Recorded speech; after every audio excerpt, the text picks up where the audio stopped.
All right, show me the game dev blog. I need to see it now. I'm Andre, also known as Medler. Talk to me about the changes. I'm Pew, aka Pew Pew Lasers. Today is May 28th, and we've just returned to LA from China for MSI.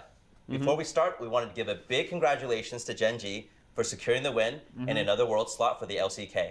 Now today, in addition to the usual game discussion, we've also got some updates about esports, a new executive producer for League, and a bit about Arcane Season 2, which is coming at the end of this year. Let's start though with what's going on in the game. First, we want to give a little update on champions. Well, mainly that there isn't a big update. What? It's around the time of year when we usually publish a champion roadmap, but because we shared a lot during season start, we won't be doing champion roadmaps this year. That said, they're not going away, but we're going to reevaluate how we do them, and probably fold them into dev updates in the future. We do want to talk a little bit about Malphite though, who some of you may have seen rocking updated visuals in some of videos earlier this year. Malphite's visual update is an experimental approach on our end. League's got a really large roster of champions, and we felt that the gradual way we did Jax's update landed really well. So we want to keep experimenting with this method of development. What we're testing first with Malphite is how efficiently we can take some of the updated visuals from Wild Rift and redo them so that they work in League of Legends. The skins catalog between the two games aren't exactly the same, so there's always going to be some work that needs to be done from the scratch regardless. But we do hope that this is going to prove to be in a way that we can accelerate visual improvements into League. Now, we don't have a timeline on when, or even if, Malphite's new visuals will come to League. What? But if this is something that works out well, we're going to look to do this with additional champions in the future too. Separately, we might do this, but we might not. Spirit of Hearthhome for a moment. This minigame has been live in the client for a bit now, and we'd really love your feedback on it. This is just one of the new ways we're exploring to give more immersive connections into the world and characters of Runeterra. We'll be taking the learnings from your feedback and incorporating this into our future plans for similar things that we're really excited about for the rest of this year and going into the next. Give Malphite 3 dashes. Now though, let's talk a bit about game modes. Arena's most recent run has been pretty successful so far. As of filming, players are sticking with this version of Arena pretty consistently post-launch, with more sustained play than previous versions. We do still want to see how interest does or doesn't hold up over a longer period of time, but it's been a really promising run so far. We're seeing a lot of discussion around some particular aspects of it. Things like the cameos, the lily pad map, prismatic items, lily pad is horrible. ban, and the move to 16 players instead of 8. The 16 players We're going is to better. share some more in-depth thoughts on all of those, and more, in a future dev blog. And of course, we'll continue to make adjustments to Arena, both the content and the systems, throughout its run. We're also getting really close to releasing our upcoming PvE mode. It's called Swarm, and it can be played co-op or solo. Oh, It'll the come PvE! live in mid-July as part of the summer event, so you should be seeing it on PvE in late June. That's going to be crazy fun. This mode is a pretty big departure from League's core gameplay, so maybe I'll actually be kind of good at it. The team really wanted to emulate the chill, more casual style of bullet heaven survivor games, with some resulting reimagining of how our champions would play in this context. We recently launched an update to the champion mastery system. We feel like some of the update has landed well, like uncapping mastery and the ability to unlock champion titles, but other parts have missed the mark for some players. One of the biggest areas of feedback was the visual overhaul. Many of you felt that the new visuals didn't match League's aesthetic. So, we've been working on a revised visual design. Yes, much better. That integrates some aspects of the previous design into the new one. We're also going to be bringing back the removed challenges that were based off a number of Mastery 7 champions achieved. Wait, they took feedback and actually we've fixed seen a it. lot of requests to be able That's to epic. progress champion mastery in more game modes. On this one, we don't have an exact solution figured out yet, but we agree it's a problem, and we're working on it. Now let's talk about what Vanguard's doing. Since we launched Vanguard 4 weeks ago, we've banned over 47,000 scripters, 2,500 of which we caught in Diamond Plus level games. Take that, Vanguard idiots. has given us a lot of leverage in Back to detection and bronze. prevention here that we just didn't have before. Vanguard has also given us anti-virtual machine techniques that have almost eliminated botting overnight, resulting in bot hours in League falling from 1 million plus a day to under 50k hours a day. Now that'll be most noticeable in the co-op versus AI queues, but probably also felt in lower ranks PvP as well. Wait, does this mean that co-op AI queues are like 50-minute queues now? And that should also mean fewer games run by bots and fewer players using purchased Smurf accounts that were leveled by bots.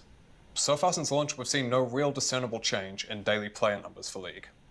While we've removed a meaningful number of bot accounts from play, actual human engagement is actually up a bit over the past month. Now, we still know that That's probably because of MSI, I guess, right? So we're planning to continue giving you updates from the anti-cheat team on Vanguard and all things cheating related over time. We'll also have the anti-cheat team in the next dev update for a deeper dive. And all right, that's it for us. We'll pass things over to Chris and John to share some updates about League Esports. Hey everyone, I'm John Needham, President of Esports at Riot Games. And I'm Chris Greeley, the Head of Strategy for LoL Esports. Hey Chris, I had an amazing time in Chengdu at MSI. Yeah, the tournament was great this year. I mean, Andre and Pooh stole our thunder, but what they failed to mention is that this year's MSI broke every viewership record we have ever had for MSI. Big! We took a lot of feedback from the community last year, and our format changes this year were really well received. So I want to say thank you to all of our pros who made the trip to China to compete, Format and was to everyone crazy who good. tuned in to watch for this MSI. Yeah, it was amazing. Earlier this year, I shared an update to our team partnership model for the LCK, LCS, and LEC, and how we're changing the way our revenue model works with a focus on sharing digital revenues with the teams that compete in our Tier 1 leagues. Today, we wanted to share the next phase of our plans, a unified split structure for all of our leagues, the addition of a third international event to our calendar, and proposed changes to our leagues in the APAC and Americas regions. Wait, so where's the in-game stuff? We believe these changes are necessary to strengthen our path toward the long-term sustainability of our sport. Overall, we're proposing to reduce the number of teams in our Tier 1 ecosystem. We're doing this to strengthen team participation in the new global revenue pool. Basically, with fewer teams to share revenues with, all the teams will get an increase in their revenue per team. This should also concentrate player talent into our best teams and improve the overall fan experience by making it easier to follow our sport and hopefully create more high-quality matches. After these changes, League of Legends Esports could look similar to Valorant Esports or the VCT. Looks exact same. We have taken a lot of lessons from the VCT, a model we are super happy with, and that's proven to be very successful in its first 2 years. So starting in 2025, we're proposing that Southeast Asia, Hong Kong, Taiwan, Macau, Japan, Vietnam, and Oceania combine forces into a single multi-region league. This means that the top teams and top talent in these regions will be competing against each other in more OC is competitive dead. games with fresh new rivalries. In addition, we'd also like the LCS, CBLOL, and LLA to come together as an Americas league. The CBLOL 's LCS and dead. CBLOL would compete in the North and South Americas conferences respectively, with those current leagues retaining 6 of their current teams, plus a team each from the LLA. The final slot in each conference would be reserved for promotion and relegation from the Tier 2 system in each conference. We believe this provides a clear path to pro and expands players' opportunities to compete at the Tier 1 level. After these changes, there would be 5 leagues in our Tier 1 ecosystem: the Americas, APAC, the LEC, LCK, and LPL. There are more details on these changes in our lolesports.com article. Speaking of international The biggest winner of all this is NACL, basically. tournaments, we are adding a third event to the 2025 calendar that starts with regional play at the start of the year. Each of the now 5 regional leagues would have a single team qualify for the international event as part of this new tournament in March.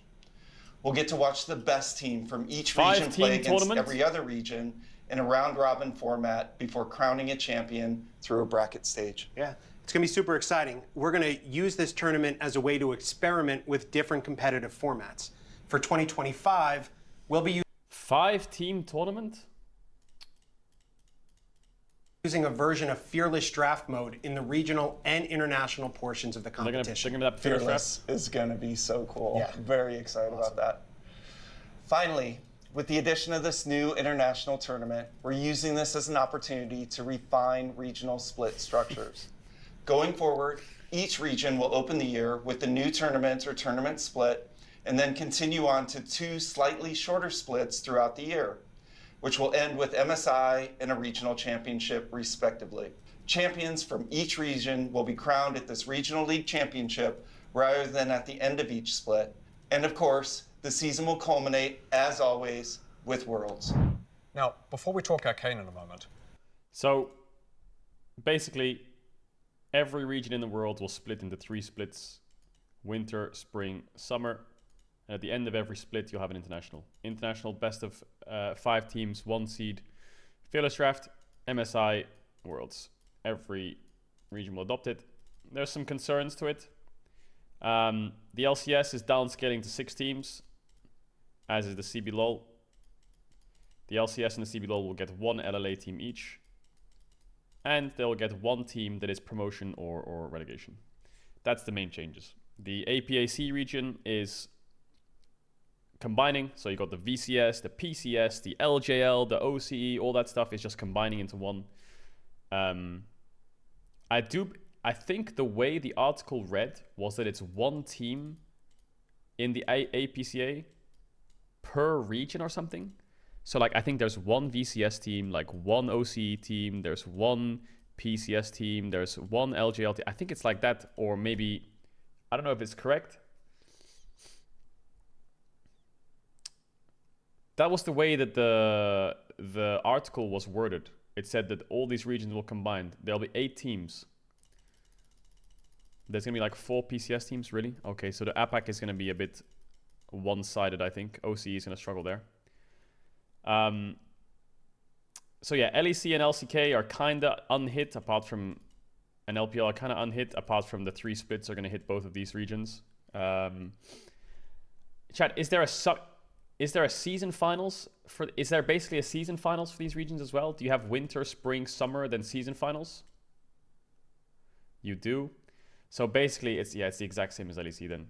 The only thing that's annoying about that is these splits are gonna feel so fucking useless. It's gonna be like winter. We're gonna celebrate our winter finals in our studio. Spring. We're gonna celebrate the spring finals in our studio. Summer. We're gonna celebrate the summer finals in our studio. Season final will go on the road and we'll have an actual arena. And that's going to hit the LCK and the LPL as well. Which kind of sucks. That really sucks. Oh, there was an ad timing? Oh my god. But I guess the trade-off is the international events. There's 3 road shows for internationals, right? So technically each team, if you win your leagues, will get 4 road shows.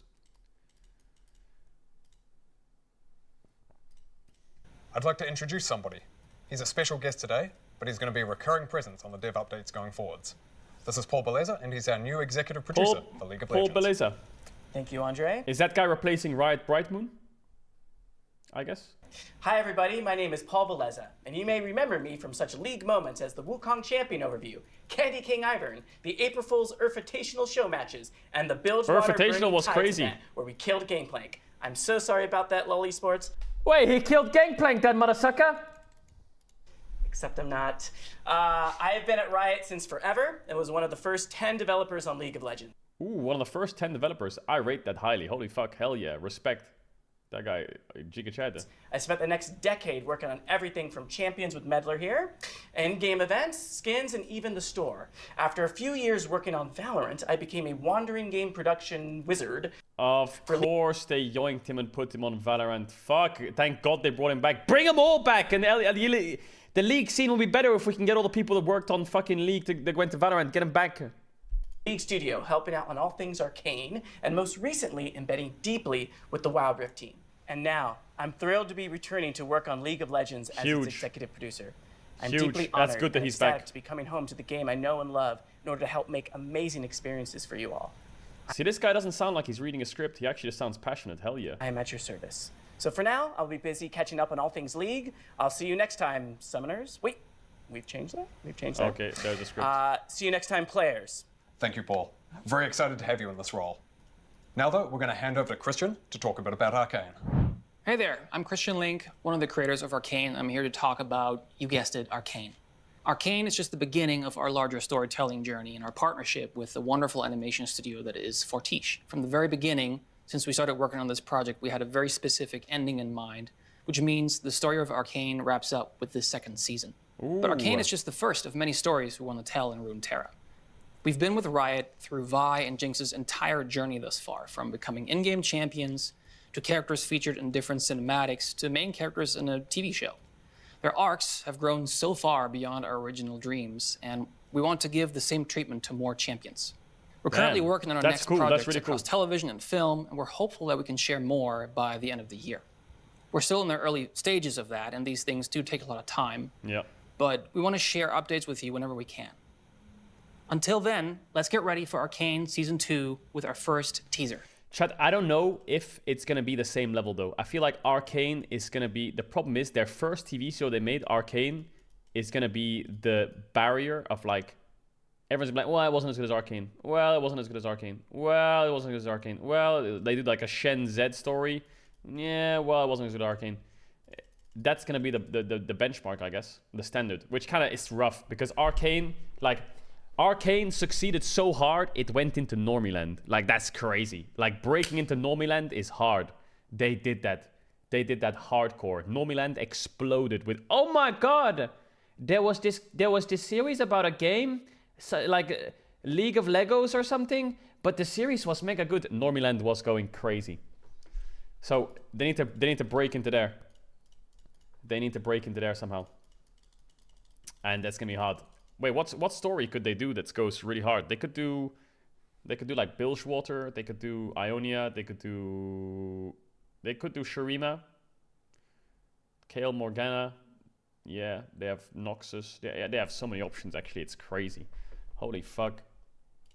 Enjoy.